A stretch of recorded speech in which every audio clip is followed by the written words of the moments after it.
दोस्तों, यमन पर इजराइल का हमला हर बढ़ते दिन के साथ भारी पड़ता हुआ नजर आ रहा है। आप सभी को पता है दोस्तों कि बीते दिनों यमन के एयरपोर्ट सना पर इजराइल के जरिए ताबड़तोड़ अटैक किया गया। अब उसी अटैक का जवाब यमनी सेनाओं के जरिए देना शुरू कर दिया गया है और ये अटैक इतना खौफनाक है दोस्तों, इतना डरावना है कि इजराइल इस अटैक से पूरी तरीके से थर्रा गया है।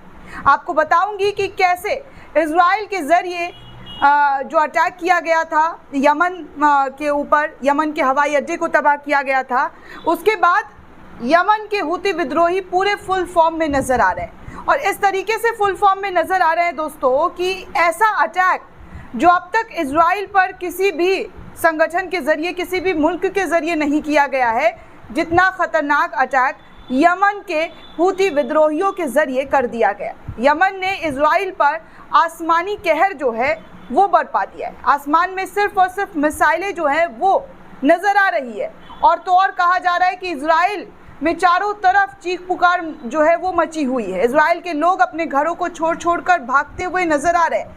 हर तरफ बस मिसाइल ही मिसाइल यमन का इजराइल के ऊपर जाता हुआ नज़र आ रहा है। सबसे पहले दोस्तों मैं आपको ये ट्वीट दिखाना चाहूँगी अमरीश मिश्रा का, जिन्होंने इस पूरे खबर को, इस पूरी चीज़ों को जो है जानकारी में लाते हुए बताया है कि देखिए यमन ने अपना बदला लेना शुरू कर दिया है। यमन ने इजराइल पर बड़ा ही मिसाइल हमला कर दिया है, जिसके बाद तेल अवीव शहर, यरूशलेम शहर और मध्य इजराइल में बड़े धमाके जो हैं वो सुनाई दिए हैं। आप साफ तौर पर इस मैप को भी देख सकते हैं कि जहाँ जहाँ पर रेड अलर्ट है मैप में, वो आपको दिखाई दे रहा है कि किस तरीके से यहाँ तमाम जो एयरपोर्ट पर, जो बेन गुरियन एयरपोर्ट है, वहाँ पर लगभग तमाम चीज़ें खाली करा दी गई इसराइल के अंदर, क्योंकि धमाका, इतना बड़ा धमाका जो है यमन के मिसाइल के ज़रिए हुआ था, जिसके बाद बेन गुरियन जो इसराइल का एयरपोर्ट है उसको खाली करा दिया गया है। आगे एक और ख़बर, एक और जानकारी दोस्तों निकल कर सामने आ रही है, जहाँ पर यूनाइटेड नेशन में फ़िलिस्तीनी बच्चों का दर्द देखकर जो है एक फ़िलिस्तीन राजदूत जो है रियाद मंसूर वो रोने लग गए, क्योंकि जो हालात, जो तस्वीरें फ़िलिस्तीन के बच्चों की दिखाई दे रही है दोस्तों, वो किसी से छुपी नहीं है। अब फ़िलिस्तीन के राजदूत भी इन तस्वीरों को देखकर बेचैन हो पड़े और उनकी आंखों से आंसू निकल आया है दोस्तों। ये सब कुछ इस दुनिया में देखने सुनने को मिला है, जहाँ पर बच्चों को निशाना बनाया जा रहा है, बच्चों को टारगेट किया जा रहा है, जिसको लेकर फ़िलिस्तीन के राजदूत का भी आंसू जो है वो छलक पड़ा। हम और आप तो रोज़ देख रहे हैं, रोज़ हमें नज़र आ रहा है कि देखिए किस तरीके की तस्वीरें वहाँ से निकल कर सामने आ रही है। इजराइल किस तरीके से हरकत कर रहा है, बार बार बच्चों को निशाना बना रहा है, महिलाओं को निशाना बना रहा है, खाना पानी दाना से उन्हें महरूम रख रहा है। तो इस तरीके से जो चीज़ें हैं वो दिखाई दे रही है और इसी दर्द को अब लोग महसूस कर रहे हैं दोस्तों।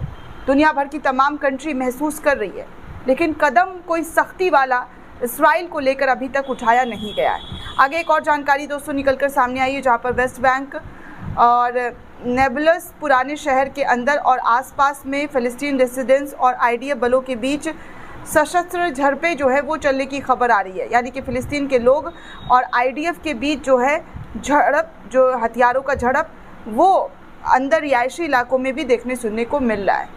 आगे दोस्तों आपको बता दूं कि सीज़ फायर को जो है इजराइल मान गया है। ये खबर निकल कर सामने आ रही है कि Israel and Hamas agree to 60 days ceasefire in Gaza. 60 दिनों के लिए सीज़ फायर जो है गाज़ा पर इजराइल और हमास के बीच युद्ध विराम पर सहमति जो है वो बन गया है। तो ये इस वक्त की बड़ी जानकारी जो है वो निकल कर सामने आ रही है कि कैसे 60 दिनों तक अब सीज़ फायर नहीं होगा, इस तरीके की बातें हुई है। आगे इजराइल अपनी बातों पर कितना रहता है दोस्तों, ये देखना सबसे बड़ी बात है। और वहीं दूसरी तरफ आपको बता दूं कि ट्रंप के ज़रिए, जी हाँ, ट्रंप के ज़रिए लगातार ये कोशिश की जा रही है कि ईरान के साथ उनकी बात बन जाए, ईरान के साथ जो है उनकी जो न्यूक्लियर डील है उन पर सहमति बन जाए। तो ये तस्वीर भी बार बार वहाँ से निकल कर आ रही है। इसीलिए ट्रंप ने भी नेतन्याहू को किसी भी तरीके का कोई भी ख़तरा मोल लेने के लिए नहीं कहा है। करंट रिपोर्ट के हवाले से खबर आ रही है कि अरबी नेताओं ने ट्रंप को ईरान पर हमला करने के खिलाफ चेतावनी दे दी है। ट्रंप के मध्य पूर्व दौरे के दौरान सऊदी अरब, कतर और यूएई ने चेतावनी दी थी कि ईरान के परमाणु स्थलों पर हमला करने से उनको अपने देशों के ठिकानों पर मिसाइली जवाब हमला हो सकता है। अगर ईरान पर हमला किया तो फिर ईरान उसकी जवाबी कार्रवाई में ऐसा हमला करेगा जो कि कल्पना से भी परे हो सकता है। ऐसा इस्लामिक कंट्री के ज़रिए ट्रंप को चेतावनी दी गई है।